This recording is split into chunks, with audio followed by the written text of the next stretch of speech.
les ondes scolaires. Cet épisode est enregistré depuis les studios de PFFM, la web radio des élèves du collège Paul-Émile Victor à Corcieux. Journalistes d'un jour, en cette semaine de la presse, ces élèves de 5e ont reçu ce lundi dans leur studio un invité de marque.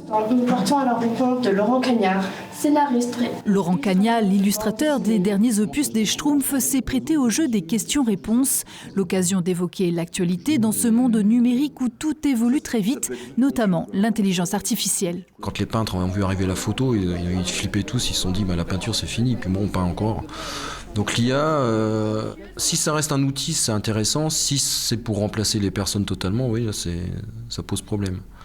Après, l'IA, pour l'instant, elle est très répétitive parce qu'en fait, elle se base sur des choses existantes, donc elle a du mal d'être originale. Presse écrite, radio, télé et Internet, les moyens de communication ne manquent pas, mais les plus jeunes avouent suivre rarement l'actualité.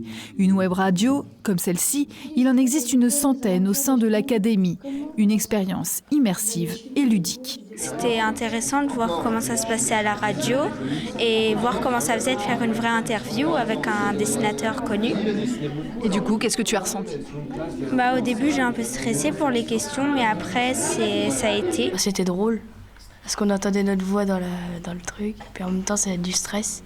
Que ce soit pour faire des reportages ou techniquement pour insérer des musiques, chaque élève a été impliqué dans le projet. Ils doivent donc préparer une émission de A à Z, et donc ils doivent choisir les sujets.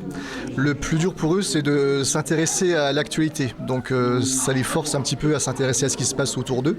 Et après, il faut qu'ils puissent rédiger eux-mêmes leurs propres textes pour qu'ils puissent le dire au micro. La web radio, ça nous permet de lutter contre les fake news pour qu'à la fin de la scolarité, les élèves sachent différencier une vraie information d'une fausse information.